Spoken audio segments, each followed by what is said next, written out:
morning, everybody. It is 9 a.m. Thanks for tuning into our live stream that we're calling Daybreak Plus. I always get this wrong. It's on WGRZ Plus, our streaming app, and we call it Daybreak Plus. Have you ever been on one of these?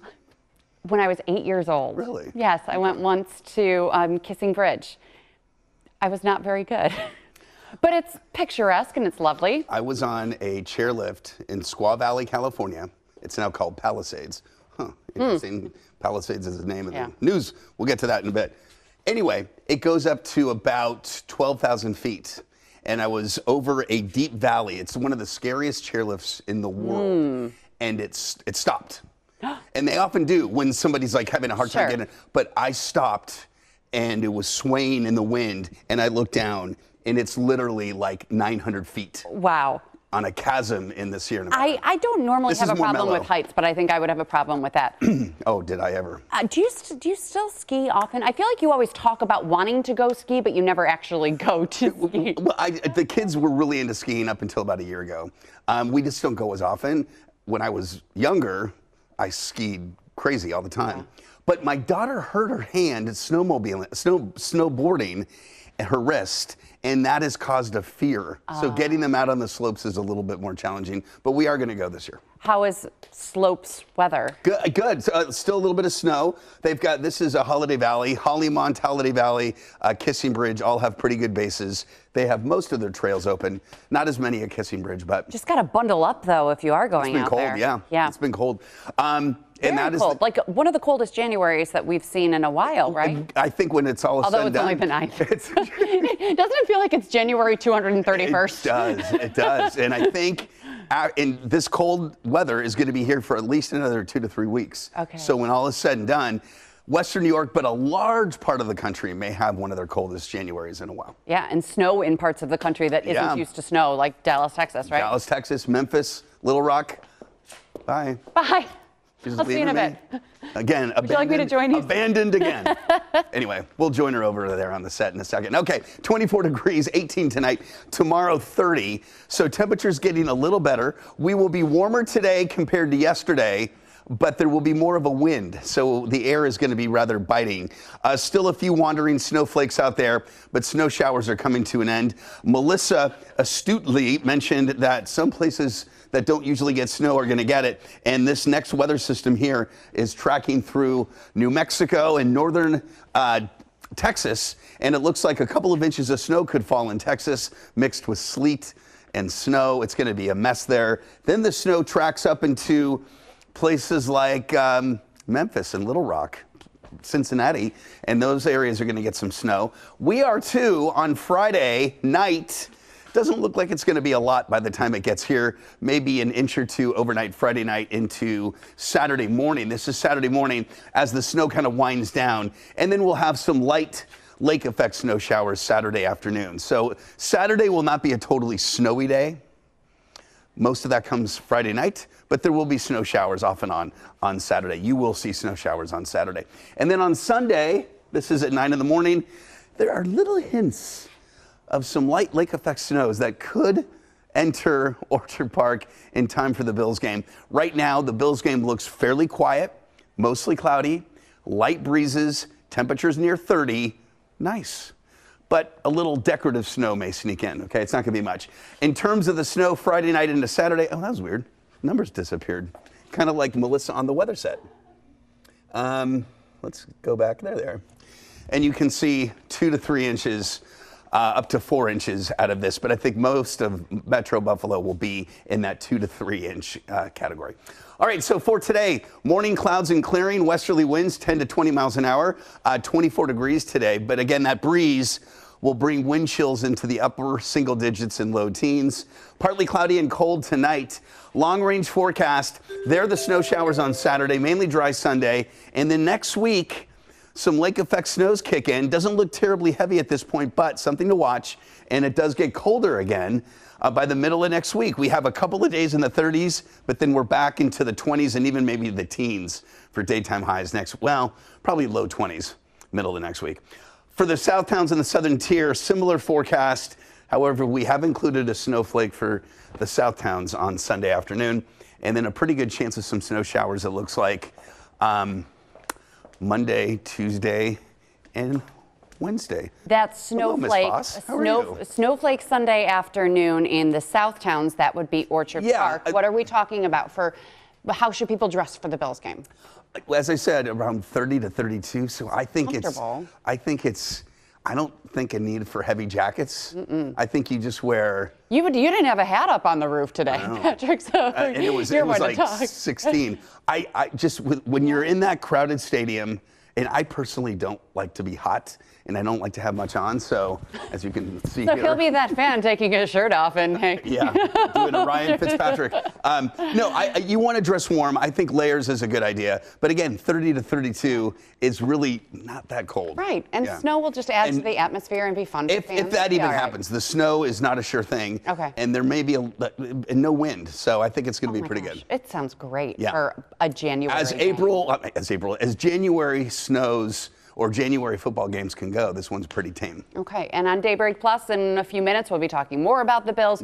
We'll also get to everything happening in LA and the destruction there with the wildfires. And you have a lot of personal perspective with going to school in LA and living there for my cousin evacuated. They're right kind of on that close to the evacuation line. I mean, Pacific Palisades is a gorgeous, and it's not like a gated community. It's not, it's just, it's so sad. We'll talk a lot more about this coming up and show you the latest video and give you the latest information. But first, we want to talk local news, too, and what's happening with Mulligan's Brick Bar in Allentown. Any minute now, crews will resume the demolition of that historic building built in 1897.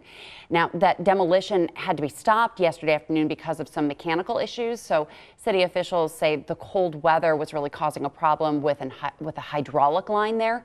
So they had to stop the demolition.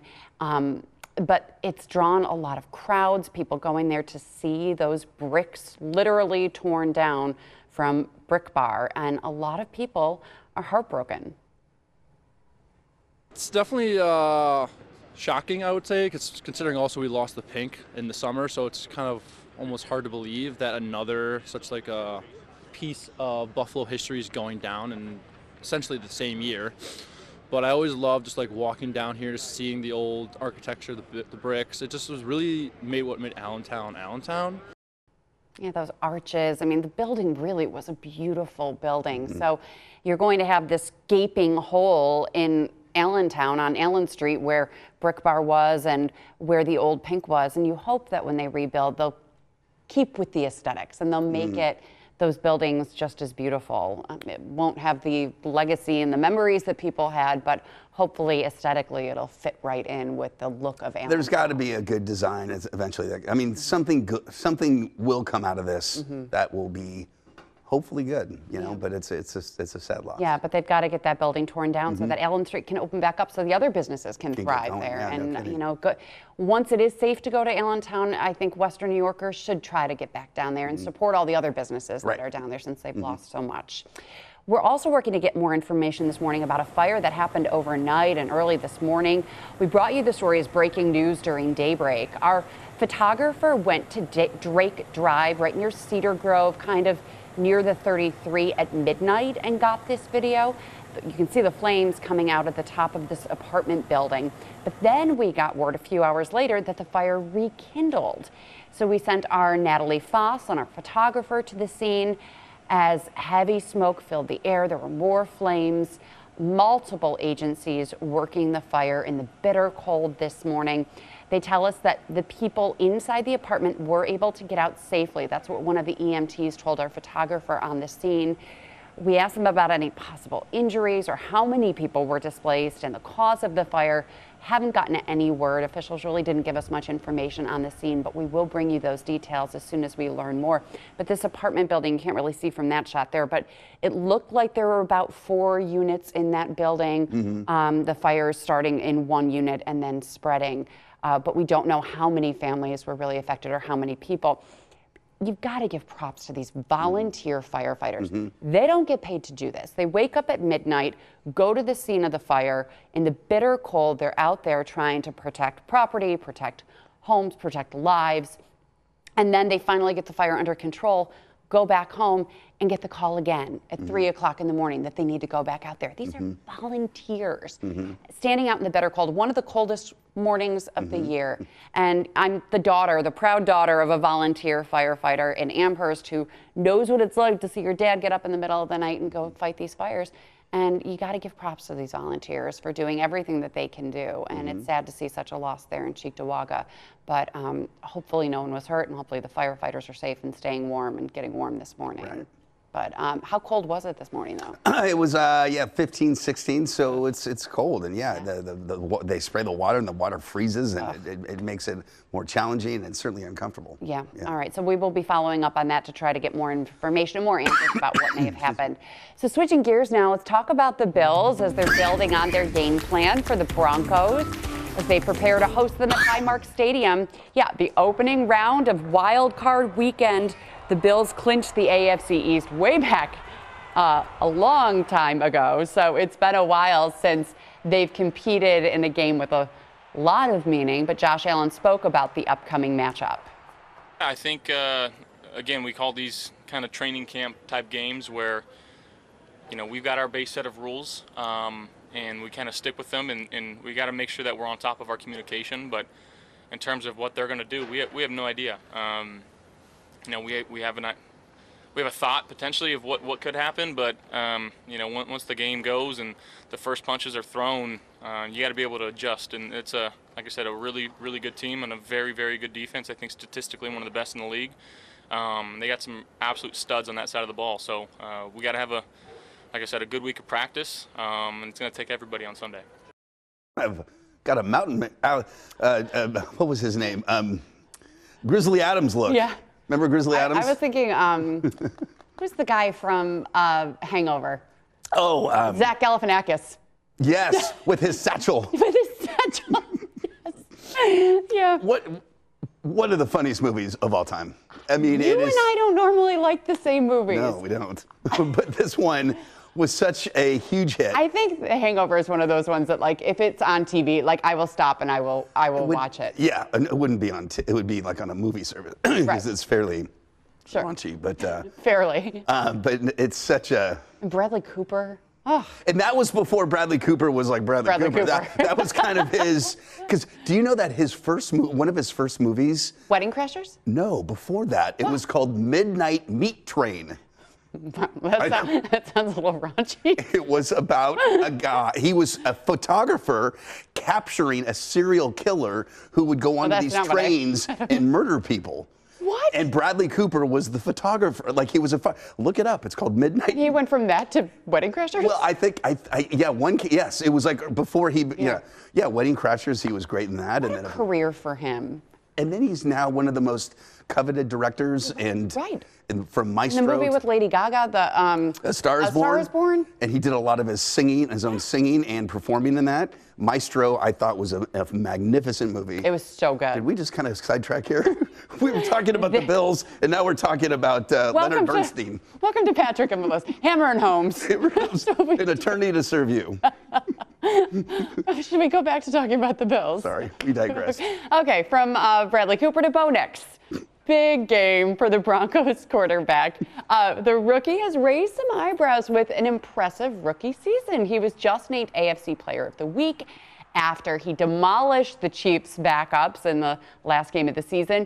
And Bo was asked about the challenges that come with playing in front of Bills Mafia. Take a listen. It's good to start fast, get a few first downs early. Hopefully one of your first few drives you score early, and then that usually helps, settle things down and calm things down. But we know it's going to be tough, and the first drive will be an adjustment just with certain communication things. But, we've been able to play in loud environments before, and, we just got to do a good job of communicating pretty well.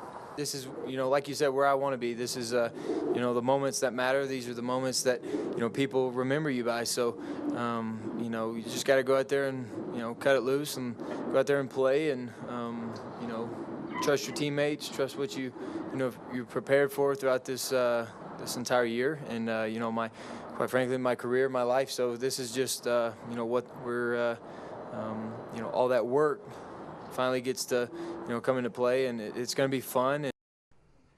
Sorry, I'm looking at my phone because I just asked Siri how old. Bo Nix is 24 years old. Okay. Bo Nix is 24 years old. I was just. He looked a day over 17 to me. Right. Like he only needs to shave once every couple weeks. Yeah, no kidding. He's a great player, though, man. Bless his heart. Yes.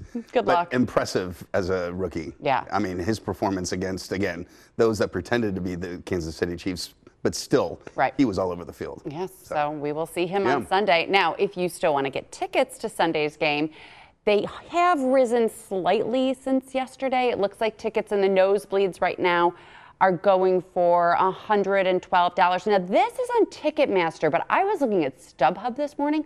I actually found a pair of tickets in the 200 club level, second row, and they were only $115 a piece. Wow. Yeah, I know. And so there were some 300 levels for around $82 at StubHub.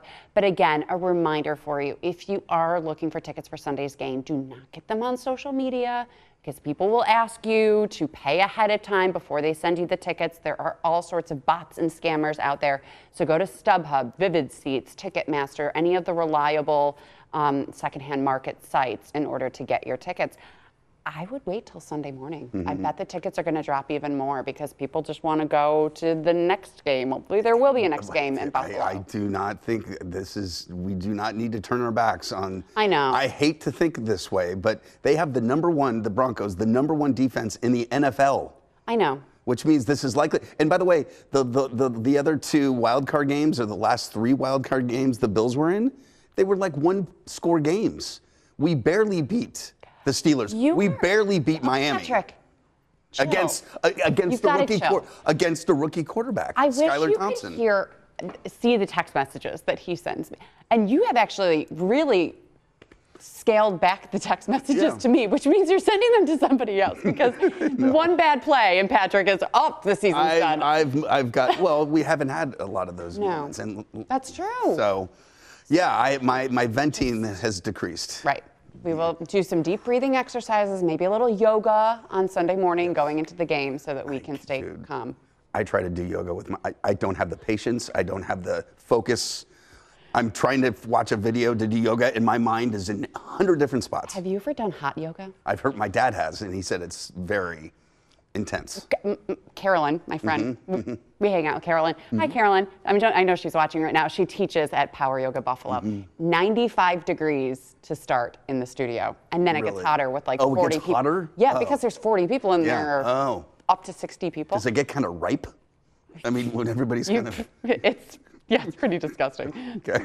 But it's such a good exercise. One day, Patrick, we'll do Power Yoga to Buffalo together. Okay, moving on. What are we talking about now? Joe Brady. Yes. Let's talk about Joe Brady and what Josh Allen had to say about him. So obviously, lots of teams are looking at the Bills' offensive coordinator to possibly go to their teams to be the head coach. There are 6 head coaching positions open right now. He's gotten interest from 4 of them for interviews. So Josh Allen was asked yesterday about what Brady has done for his development, and here's what he had to say. Nothing. He hasn't done anything for us. Team should stay away from him. He's been fantastic. Stayed with it. Oh my God. He should have stayed with it. With the soundbite? Oh, he's nothing. You don't want him. Yeah. Brady has made it clear, though, that he's focused on the postseason. But yeah, I love that Josh is just being so sarcastic about that, because he doesn't want to lose his offensive coordinator, who was his quarterback's coach before he was offensive coordinator. They've clearly got a really good vibe, and Joe Brady has done amazing things for the Bills offense. And so, of course, Josh Allen doesn't want to lose him, but you can't blame Joe Brady if he wants to go and be a head coach somewhere else. He lost Josh lost, Brian Daboll. And I know he even had a connection with, who's the guy that just got fired at Cleveland? The offensive coordinator who had the temper. I know who you're talking about. Ken Dorsey. Oh, who throwing the tablet? That was classic. Anyway, my point is that didn't really work out here, but Josh seems to have good connections with all of his. Well, he also seems like an easy guy to work with, as opposed to the Aaron Rodgers of the world. Exactly.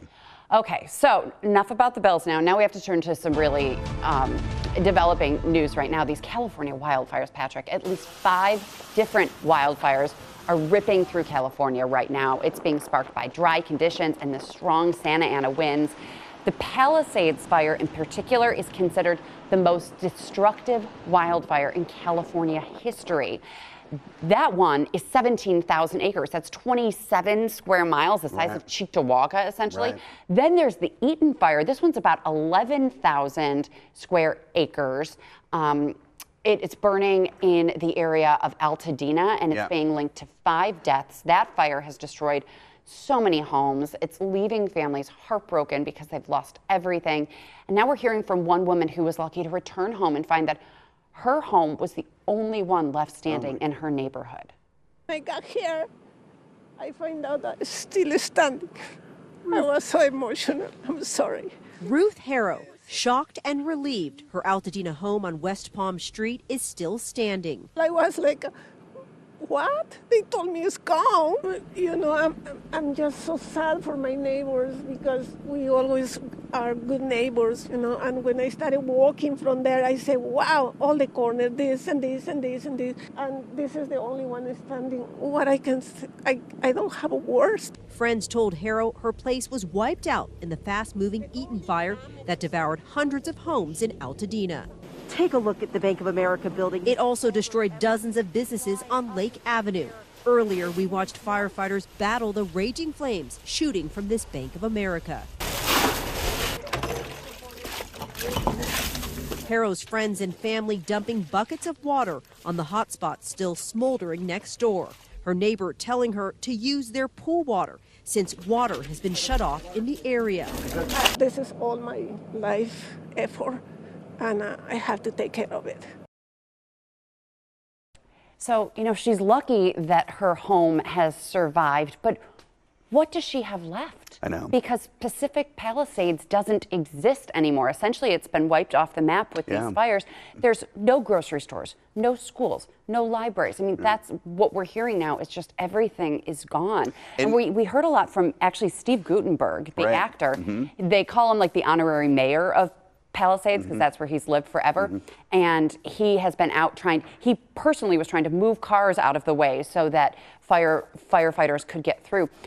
Local connection, Steve Guttenberg is married to Emily Smith, who many of you might know. She was a reporter here in Buffalo years ago, and she grew up in Grand Island. She's got family in Grand Island. So she is out in Southern California, in Palisades. She posted about 20 hours ago that their home was okay, but that was 20 hours ago. A lot has changed since then. So we're trying to keep updates.